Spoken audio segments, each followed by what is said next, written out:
Hello, everyone, and welcome to Pillar to Post. I am Rashaun Alleyne, and I'm joined as always by Kobia and Hamblin. And together we are going to preview the final race for race day for 2025.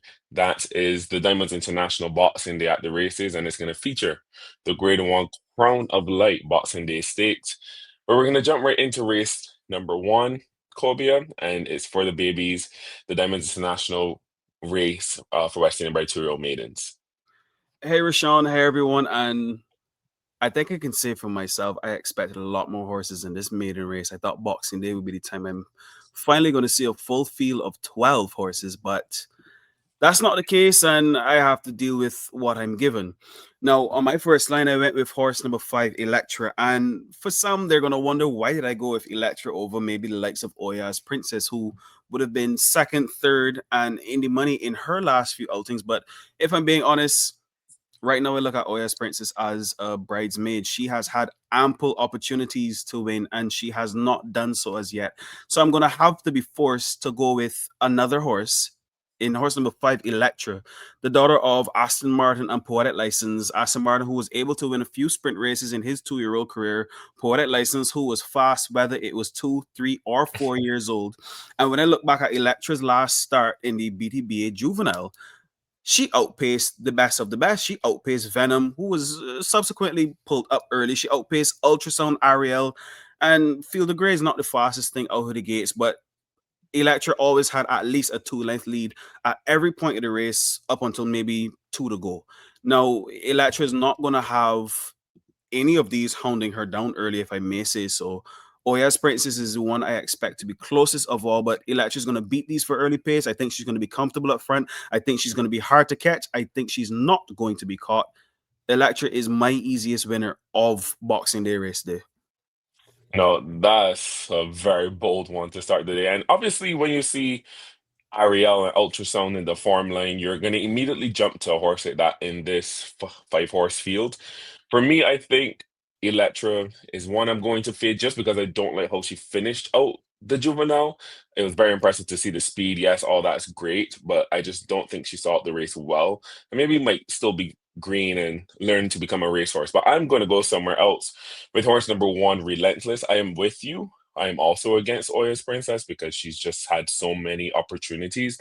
And I'm going to take Relentless. And I think this is a horse that is primed to win in this spot. He's coming out of a race that was 1570 against Oya's Princess.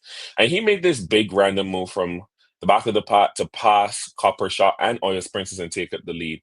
He was drawn to the inside and he raced the widest the entire time for this mile. And he's bred to be a good miler and a little shorter. So I'm very surprised he didn't see this race out, but he was beaten. I don't know if something happened with this because horses are very peculiar, but he just did not finish out this 7.8 race. And Oyas Princess and Copper Shot were able to come back to the inside of him and beat him. Now, why I anticipate that he could turn the tables on a horse like Oyas Princess is that he's just made a good step up from his first start to his second start. So I think his third start, with the addition of the equipment of blinkers and cutting back to 1100 meters, and as well with Oyas Princess and Electra potentially, lighten it up on the front end early, he might get a good trip. And it's a smaller field, just wait patiently. And Ricky Walker, who retains the ride, showing that confidence. I think that Relentless could spring a mild upset here over Oyas Princess, who is very consistent. So I'm going to put her on my second line. Which is fair, Rashawn. You do have Oya's Princess on your second lane, so I'm not going to reflect on that. But I can't see Relentless doing much better considering how he ran his 7.8. I find that this horse is very confident in his sweeping move, maybe a bit short of work, can I say? I'm not accusing the trainer of Yeah, he anything, but definitely didn't see it out. There had to be something there because he did not yeah, he stay it spit out at way all. too easily for me. But I just don't have the confidence in him when it comes to a speedball like Electra. Does have to come back for this horse to catch him. Let's see what happens. But I'm going to move on to race number 2, Rashawn. And I looked through your picks and I'm a little concerned. You picked a horse, Fantastic Shante, that has not won a sprint race in over 12 months. Where's your train of thought when it comes to this decision? Now, the race two is the Hublock Classic, and it's presented by Diamonds International. But Fantastic Shantae, to me in this spot, is the best horse in this race. She's rated one from the top of the class, which is 59 with Jericho. And I think this is a horse that's just been doing so well. If you look in her form, she's won four of her last eight starts, and she's got a fourth and two fourth and a second. Now, in that form line, there's also a win in the sprint where she broke her maiden, as you said, over a year ago. I just think her class is enough to beat this field in this spot. The real like alarming pick I thought would have been number three, Magnific, who for to me is Yeah, a horse you that's just picked and so made it. yeah. And I usually don't pick maidens in this spot. That's why I have Fantastic Shantae. But I think Fantastic Shantae is really the horse to beat. But Magnific can offer Hunter some value underneath because in her last start, she finished fifth behind Dr. B, and she was able to beat Jericho and Leah, who she reopposed. And we talked about how well Bahari Cove ran in this spot. Magnific was so much farther back than Bahari Cove, and she came with just as lethal of a run as Bahari Cove. Ultimately, way too much ground to make up. And I think this was a sneaky good fit that a lot of people might overlook in this spot with the maiden. A maiden who a lot of people may know for speed when they first got this horse to Barbados. So Mhm. I think if Jericho and, you know, maybe Leah could light it up. Magnific could have a say late. And then I'm just gonna go with Binary Code underneath, who also beat Jericho and the lights in his last start, um, behind Pussycat and Lovely. And I think this is going to be a race where you could find some value in a race that I think Fantastic Shante is a sure thing. Okay, Rashaun, I can see where you're trying to go with it, but I still don't necessarily agree with you. Something I look at a lot with my picks is jockeys retaining rides. Obviously, this is all depending on specific weights, but I see there's an apprentice riding Magnific now over Jarrell Backles, who would have ridden her the last time out. And for me, Magnific has been a little bit too sporadic to gain my confidence. One I day mean, she's just really quickly on that, it's like Jarrell Beckles didn't choose someone else in the race. Jarrell Beckles does not have a mount. So maybe with the 7 pound claim, which is a positive, to be 119 pounds, Blackett is not totally incapable. So you need every advantage you can get. So if you can take that 7 pounds off, then maybe that's what the connections are going for rather than Beckles just being like, nah, you can keep Magnific. and I want to oppose that, but I still can't understand where the theory Yeah. goes with that. But Magnific has been a little too sporadic to gain my confidence because one race day she's up front, the next race day she's coming from last. I'm not sure if this is by design, if this is by if this is by owners slash trainers decision. I don't know if this is an accident, maybe, but I have to go with horse number seven, Queen's Consort, who her last start now would have been in a world of trouble with about three to go. And I wish she was able to get out and show her closing ability. And I think by the time she was able to get from behind the likes of Set to Go and Kendar's Lady, maybe even King Canute, that I think she gave up at that point.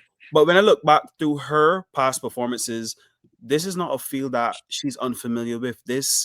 She's accustomed running with 40s, 45s, 50s, and 55s and lowers. So all of these horses she's accustomed seeing, especially like Jericho, who actually won this race with Aaron Taz Daniel.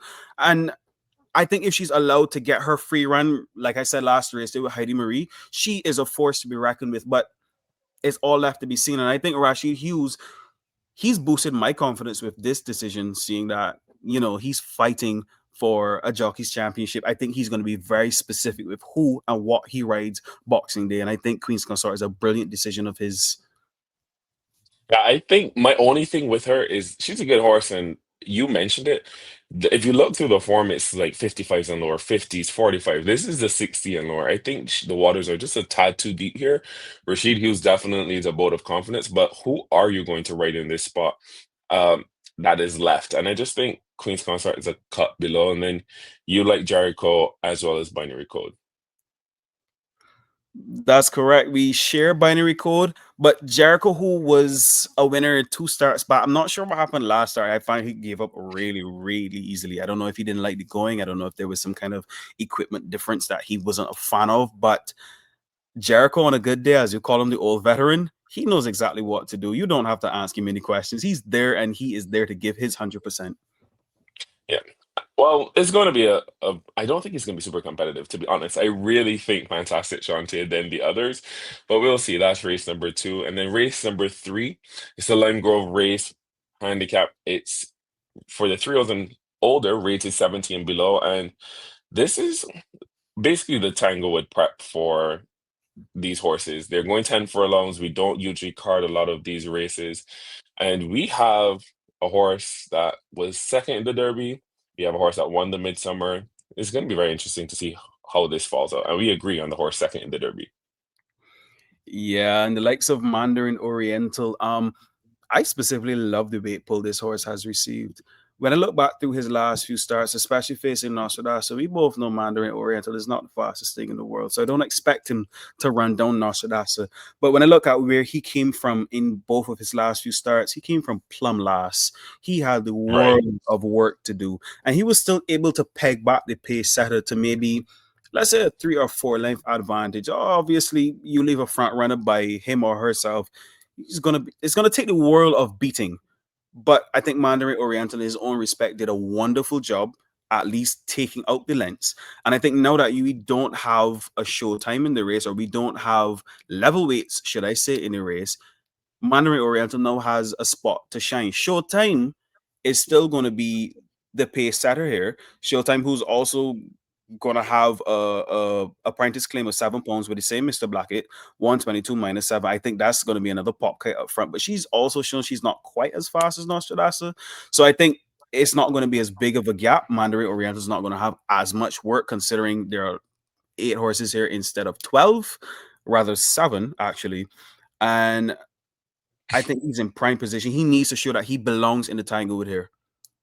Yeah, I can't dispute what you're saying because I do have Mandarin Oriental on top. Obviously, just a quick thing on Showtime. Everyone is probably going to assume Showtime is going to do the Nostradamus thing because of how she won her Midsummer. And honestly, that's probably the best way to go about this if she wants to win, especially with the claim. She's just not shown that she's that same Showtime as a 3 she is now. So I'm not too worried about her getting loose. But obviously, if you have that in the back of your mind, you might want to put a couple dollars on that. But the big question and why I picked Mandarin Oriental, but a lot of people are going to be back on the Raconteur train because Raconteur last time out in the Classic beat Mandarin Oriental. But I think the Classic is a little indicative of why Mandarin Oriental might be the one you want in this spot because as you mentioned, Mandarin Oriental just drops out to the back of the field and comes running. And Nostradamus usually just toes everyone. So if you look in this classic where you had Queen of the South who's going to falter, but Capricorn Cat, Aries, and Raconteur all were sitting third, fourth, and fifth, and they ended up comprising the second, third, and fourth on the board. And I think Mandarin Oriental, who was even farther back and then had to come wide, ending up fifth and such a close fifth is a better than it looks fifth because Raconteur was able to get a prime rail run up the inside of these other horses and got a jump on, sorry, six on my nerves. I got a jump on these horses. Now, as you said, the field's not going to be as stretched out. There's no Nostradamus. If Showtime and Valiant stay close, that sets up a pace for a closer like Mandarin Oriental.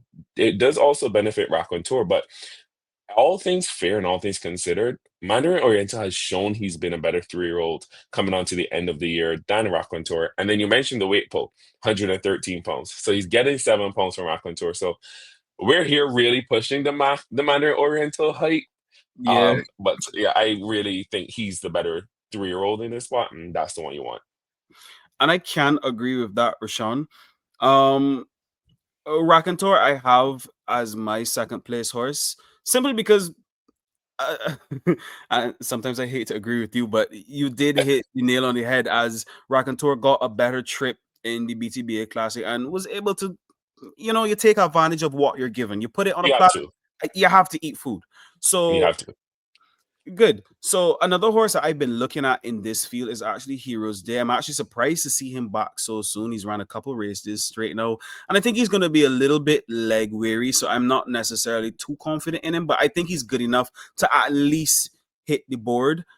Valiant.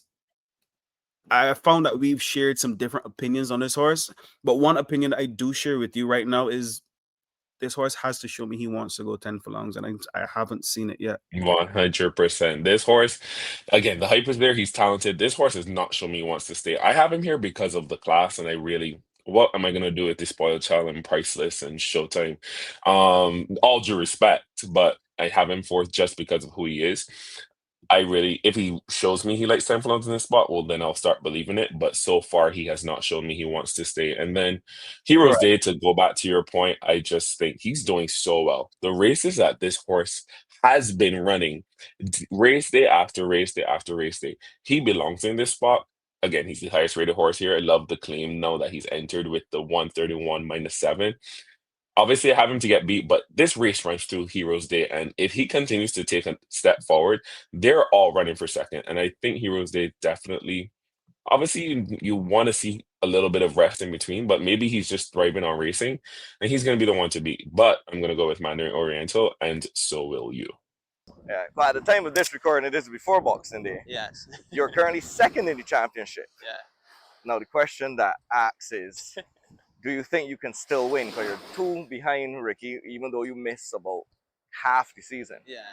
8 months. Yeah. Yeah. But it'll be interesting. It'll be interesting, that's for sure. And Ricky is obviously a class rider, experienced rider, and you gotta give Jack the jacket. Ricky is a good rider, but I will definitely be bringing my ear game and try to grab another title. Okay. Race number four, it's the Breitling Endurance. It goes 1,570 meters for the 45 and lower. And this is where the races start to get a little tricky, I guess, where you can have a strong case for a couple of them in this spot. And I think for me, Show Me the Milk is really the one you want in this spot, but you're going to go elsewhere. You're going to take number four, Red Eagle. No, I also have Show Me the Milk along my lines, but my winner definitely is Red Eagle. The reason I picked Red Eagle is if you look back at his last start, 7-year-old gelding by Eagle Speak. He was wide the entire trip. And I mean from start to finish, whether it was coming down the stretch for the first time, down the back stretch the first time when the jockey called on him, he was wide the entire race. And I'm hoping he's competitive within his class, but I'm hoping that seeing this is an apprentice race, and I'm hoping that the apprentice did his individual homework, he was able to see the issue that led this horse to being beaten by I'm Sid. I'm Sid was able to save ground, and I think was simply better on the day due to a better ride, better trip specifically. Red Eagle just needs to be in a better position. I think this horse is like big rocks to beat. I think this horse is he is who he believes he is, as they Yeah. say. And then he was beaten in that spot by Night Racer, who he reopposes as well. And these are two horses that I do respect. And they're horses that have tricks that I'm very eager to bet back, but then they come back in races where I just can't pick them. And that's how Red Eagle ends up here on a third line for me, because he comes back after that trip. And you are correct, like running with no cover, but he comes back and steps up in class. So I just feel like I want someone else. And that someone else is going to be Show Me the Milk. And we talk about trips with Red Eagle. I think Kadeem Mohammed has the easiest job of any jockey exiting the jock house on race day, because this race that she broke her maiden, where she beat a very good horse at the time that was a maiden in Sunbeam. And I just think that Kadeem Mohammed needs to come out and put this horse in front, rock them to sleep, and she will do the rest. After this race, she just disappeared. You know, she won and then she ran back in April, actually, and then she was gone November. She's when she returned. She ran a really good fourth underneath of Rashid. He was drawn 12 of 12. Then she came back last time out on the 13th of December with Muhammad, and she wasn't completely disgraced in a pretty competitive field that was won by Mystique. I think the waters get a lot easier here to thread, and she will be unopposed up front unless someone randomly from the outside, like Chansey or Dakota, decide to show some uncharacteristic speed and go after her. But I think Show Me the Milk is really loose here. The Night Racer is the class. I think as a maiden though, really runs strong races if you look through that form, and then Red Eagle as well. And Dream Lake has some back class as well that he can hang with these. He's got a third, two starts back behind Princess Julia going 7.8. So that's how the superfecta looks for me in this spot. But I really think Show Me the Milk is going to be a tall mountain to climb for these others. I halfway share your sentiments. I'm sorry. Red Eagle and Rush specifically, I share as my first and second because of their weight pull. Night Razor, who I think is coming to hand, may have started their career a little bit late in life, but I think the 128 pounds, especially going 7.8 with these horses, may be a little bit much. So I don't have this one as my winner. But Red Eagle and Rush, I think, will benefit from the weight pull. Show Me the Mill, as you said, does have the easiest job to do. Go to front, sit down, Yeah. accelerate when coming from home. But I simply just don't have that confidence in this horse in this particular race. I want to see where you're coming from, but I have to go a completely different direction. No, that's definitely what racing is about. But we'll see how race number 4 is going to go. Right before we jump into our first feature or our supporting feature on the card, it's race number 5. It's the Cartier Tank. It's for West Indian bred 2-year-olds and it goes 1,570 meters. So basically, it's the Boxing Day Juvenile, as it's affectionately known. And we Yes. get the first 3 from the BTBA Juvenile coming back. Yeah, I do think it's Ultrasound's race to lose. From his first start, I did say I don't think this horse is a sprinter. I think he's simply better than those he has faced recently. I think when I look at his races and his closing ability, his calm nature, at least going the first couple furlongs, is what points out to me that this horse is not a sprinter. He can sprint, but remember, we in Barbados always said this horse is not a sprinter or this horse can't get 9. When really and truly we mean to say he or she is better suited at another particular distance. And I think Ultrasound is better suited at 7.8 and maybe even 9 furlongs. I think this horse does need to stretch, and I think now he's been given the opportunity to stretch. I can't look elsewhere.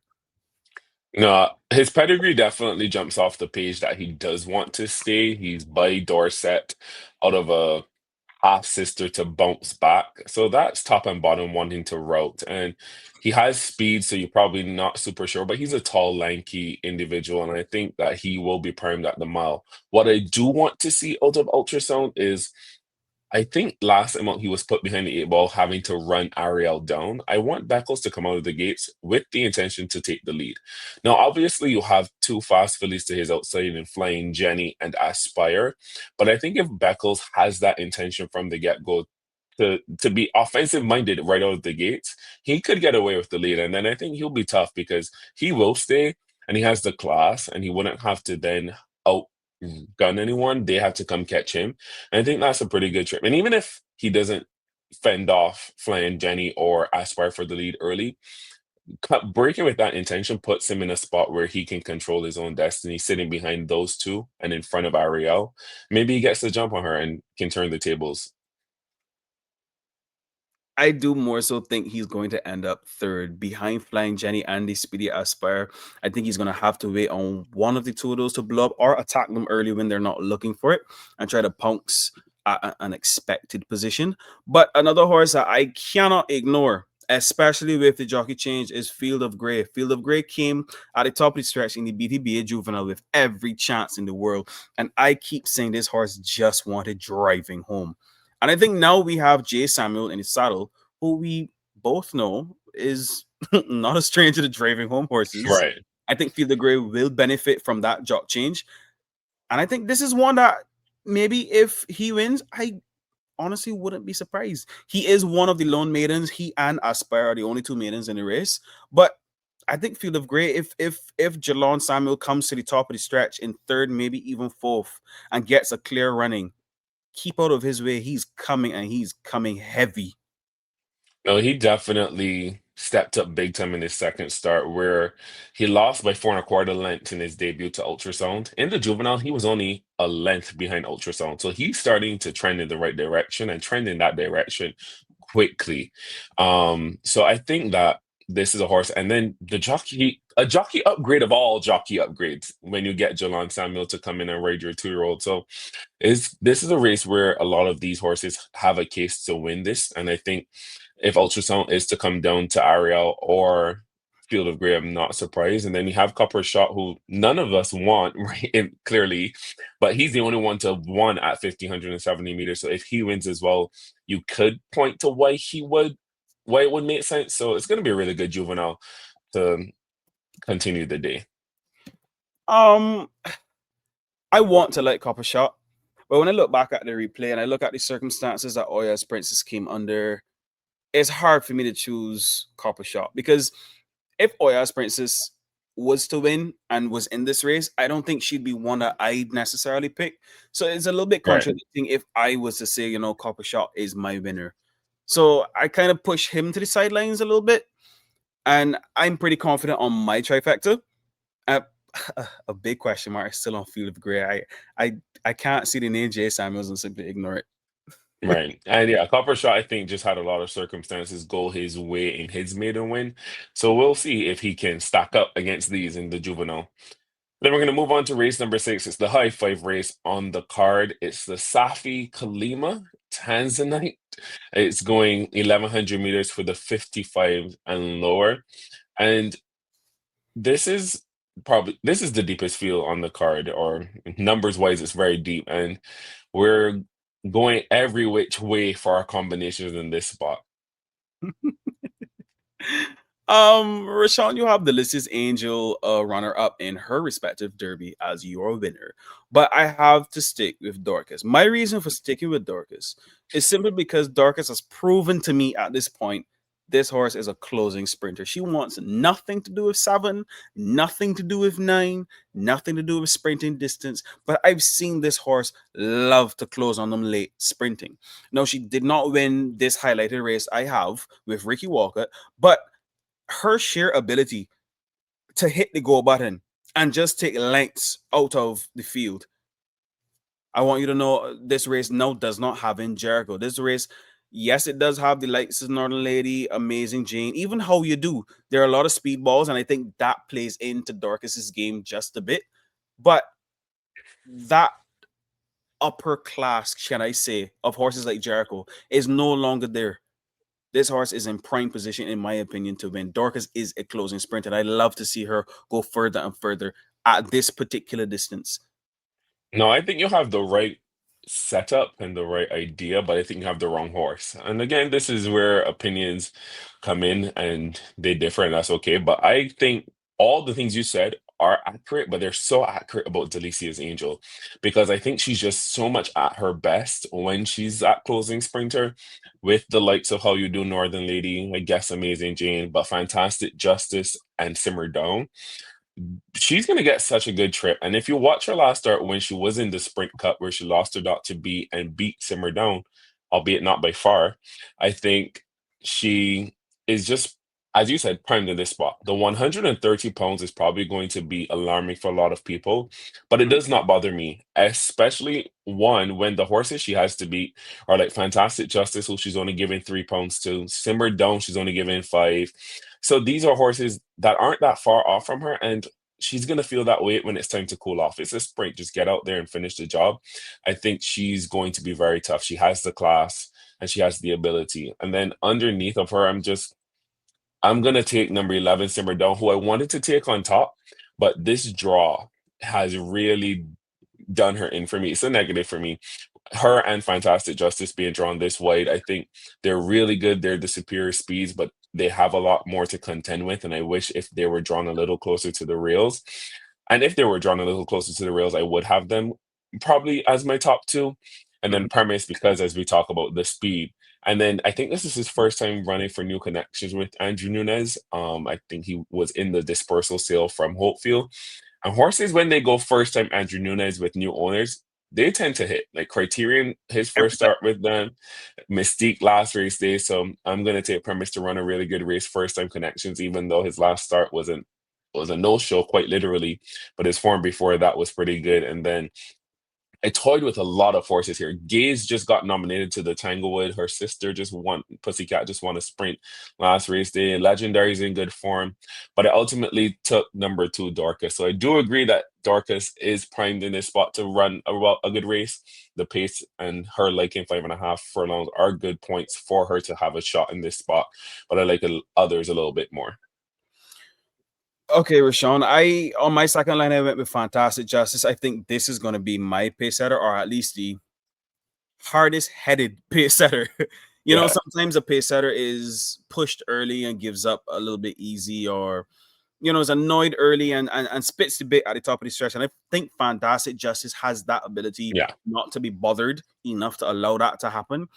But I think Dorcas is going to close and run past this one. But Fantastic Justice, in my opinion, is going to be good enough for second. On my third line, this is where we share our opinions with Delicious Angel. I don't think she's a sprinter, honestly. But that's horse racing, and that's perfectly fine. If she wins, she wins. That's fine. I am not upset with that. But I think she is better at 7, 9, and 10. Let's see how it goes. Legendary and premise. Premise. These are Continue. no, I was these are this is a race where again, like a lot of them have a chance. I just don't want you to be caught up in how good she was as a 3-year-old running miles and finishing second in the Derby. A lot of horses do a lot of things when they're young and then they really settle into who they become. But again, as you said, it's a horse racing and everyone has different opinions on the same thing. But you were saying about premise. That's totally fair. The ride on Simmer Down, Rashid Hughes, vying for a jock championship, obviously, have a raised eyebrow at everything Ricky Walker or Rashid Hughes rides, but they can't win every race on the day. Someone else has to win Yeah, one.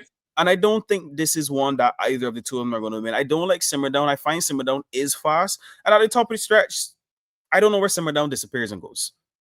So well, I'm not a fan of this one, but premise, as you said, I have to keep an eye on because every horse under Andrew Nunes, first start on the new connections, runs a big race, and I'm not gonna let the premise train miss me. Premise, I watching you, buddy. another one, I mentioned Criterion and Mystique. Another one to that stat, Sovereignty. Her first start for Fearsome Foursome, you know it well because Life is Great lost to her. It's like every time he gets them and takes them over, they just win first, at least first time for him. So we'll see how race number 6 pans out. Topping up your account made easy. Go to barbadosturfclub.org. Click betting and select top up account. Scroll down to select your desired amount and click add to cart.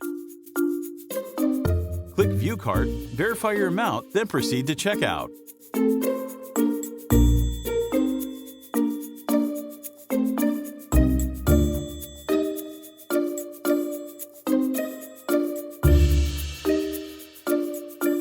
Fill out your billing details and click place order, and you'll be ready to bet.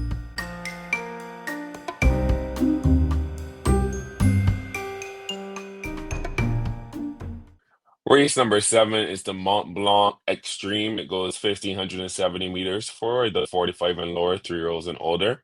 It's the second race on the card for the 7-pound claimant apprentices, and this is one of those races where people are probably just gonna look at the second column at who's riding and pick their choice from there. But right now we've aligned on the same horse in the first column, number 8, High Velocity. Oh, you made me laugh with that one, looking at the second column. I'm actually glad that this race did split. I'm glad that there is a Division A and Division B, give some of these apprentices a bit more experience. But yeah, I had to go with High Velocity. I did choose the most experienced apprentice in the race in Matthew Badal. He doesn't have the most wins per se, but he definitely has ridden the most horses. And High Velocity is also not any champ change. I think High Velocity on a good day is a good horse to beat. I'm looking for a pace for High Velocity to run at, and I do see that in Red Force. Red Force has been missing for quite some time. For what reason, I don't know. He hasn't been missing from races, but he's been missing his upcoming form, his uptrending form, should I say. Princess Julia is another one who can go and lead for High Velocity to run into, but this isn't one that I'm going to leave out. Other horses of mention would be the Taunt 17 million US, who I am accustomed to picking. I'm actually quite surprised I'm not seeing Kadeem Mohammed on 17 million US. I'm seeing him on Princess Julia instead. Love Bug, who is returning from quite a lengthy time off. Amaretta, who's accustomed to placing with this field. Rashaun, what say you? Yeah, I'm gonna do High Velocity on top. There's not much that that's why we don't have a replay. There's not much that we need to really show about these horses because it's quite the quirky, put together field. High Velocity has a win, a couple starts back off the bench, and I think she will be tough to beat. Again, 128 pounds definitely the question, but I think Badal's experience will make up the difference. Then I'm going to take one of the maidens in Vanquish, who is trending in the right direction, gets Straker for Mark Armstrong. And then Princess Julia, we talk about, picking from the second column. Kadeem Mohammed is arguably the best apprentice in this race, so he's definitely, and Princess Julia is a good horse. She's going to be competitive regardless of her rating. And then Mhm. Love Bug coming off the bench, I'm going to take her. I just think her last race, you can draw a line through it coming off of the layoff. Two starts back, she ran a really good third. And then just jumped really quickly into waters that were a little too deep. I think coming back here, this race is a little milder. But as you said, there are a lot of others that you can look to. And again, it's an apprentice race, so anything could happen.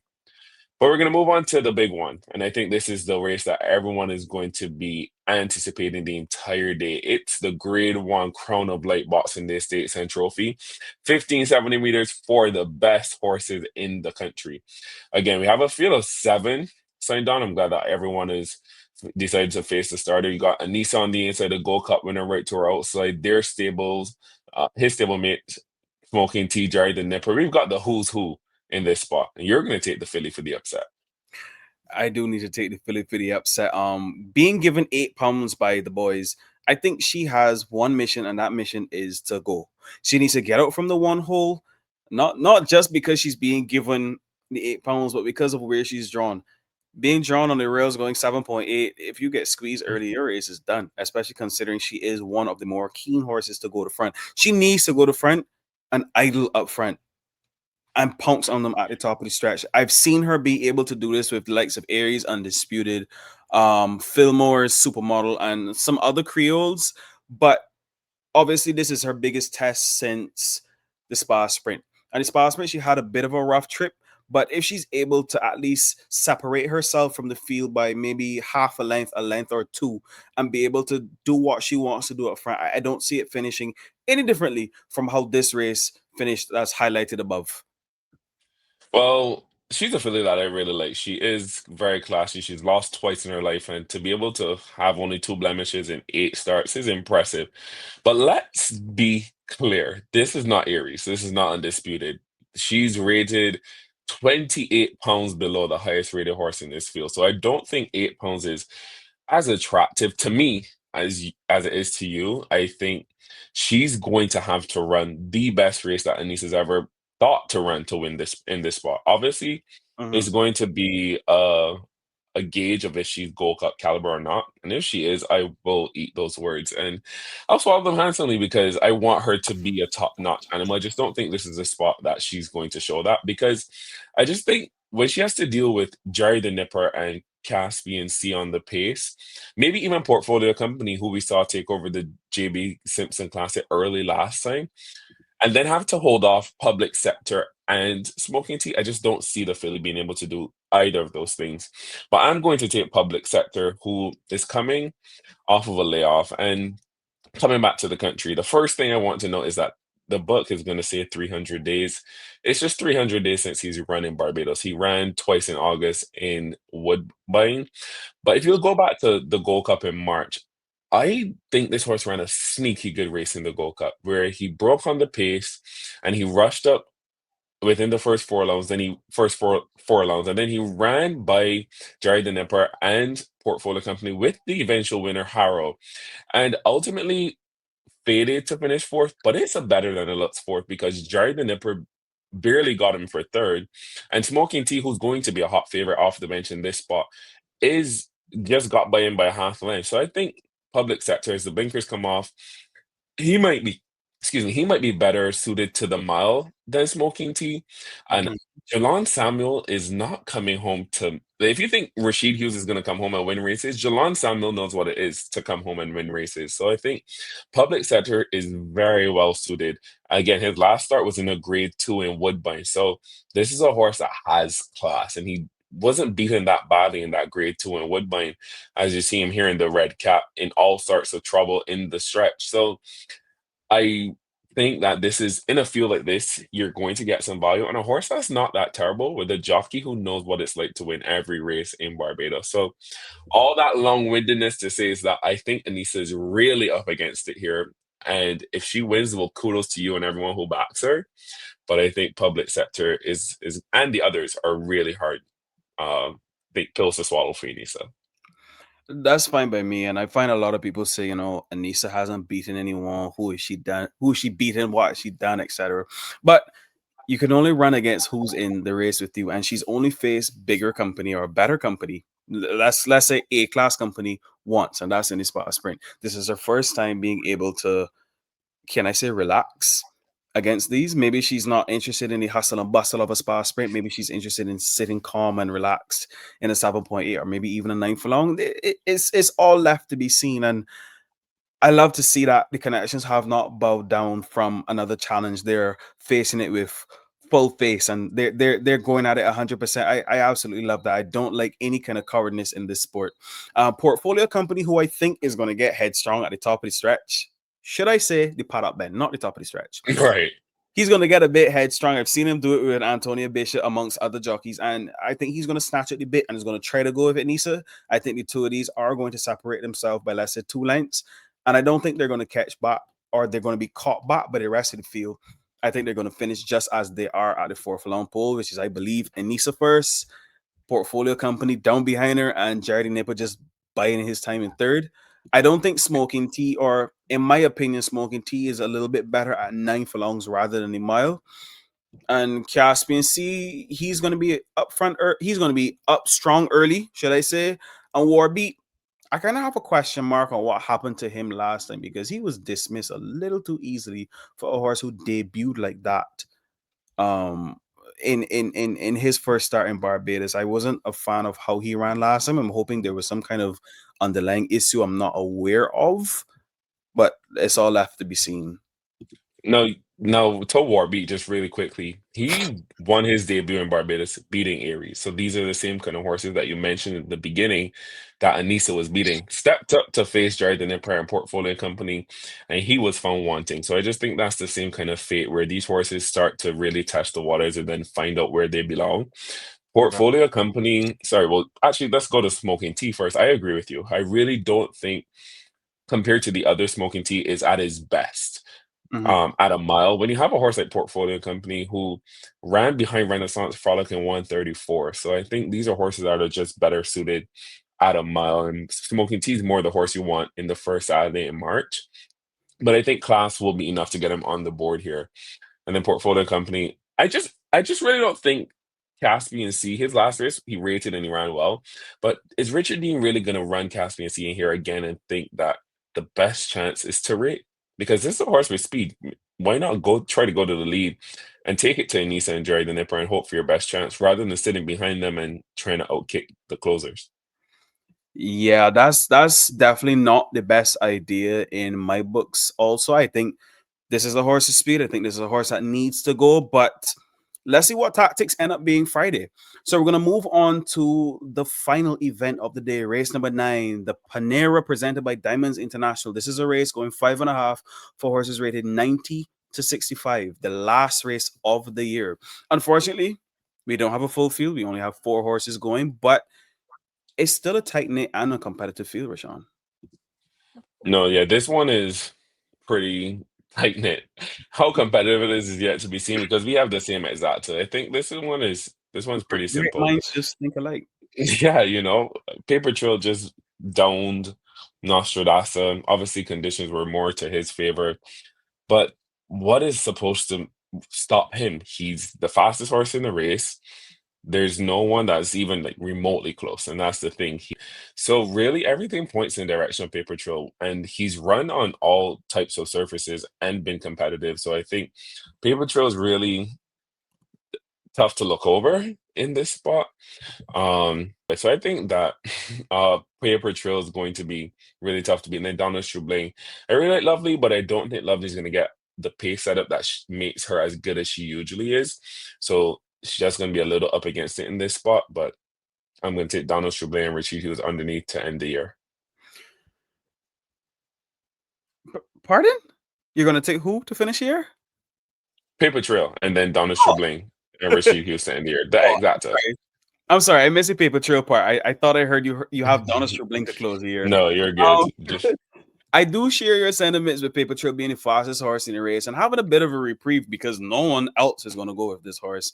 Like no. this, who maybe is the fastest of the rest. I still don't see him being much faster than Donald Strubling and Lovely, who's probably going to come from last. Again, Rashaun, as we discussed on this show over and over and over, when you leave a front runner at the front of the race to do as he or her likes is impossible to catch them back. And I think Paper Trail has that easy of a trip this weekend. I want to find something to beat him. I just can't. No, sometimes you just have to look at these races and be like, next, because and Yeah, again, we might make it seem this easy and he could run dead last in this spot and Lightning Lewis blows it up and wins his race. But really on paper, it's Paper Trail's race to lose. And his biggest competitors are the two fillies to his inside, but they're gonna have to really run to beat the good Paper Trail. I did see that he came out his last race injured, so I do hope he comes at 100%. And as long as he is 100%, he's a Paper Trail. We know he should be closing out the year with a win. But Yeah. Well, thanks. No, agreed. So, well, there you have it, folks. That was the preview show for the Diamonds International Boxing Day at the races, where we're going to see the top class square off in the feature of the Grade 1 Crown of Light Boxing Day Stakes and Trophy. And it's the last show for 2025. So, as always, thank you so much for tuning in to Pillar to Post. Thank you so much for supporting it for 2025. And we expect to continue in 2026 with bigger and better things. As always, follow us on X, Facebook, Instagram, and on YouTube. And as always, may all your tickets be winning ones. happy holidays, everyone.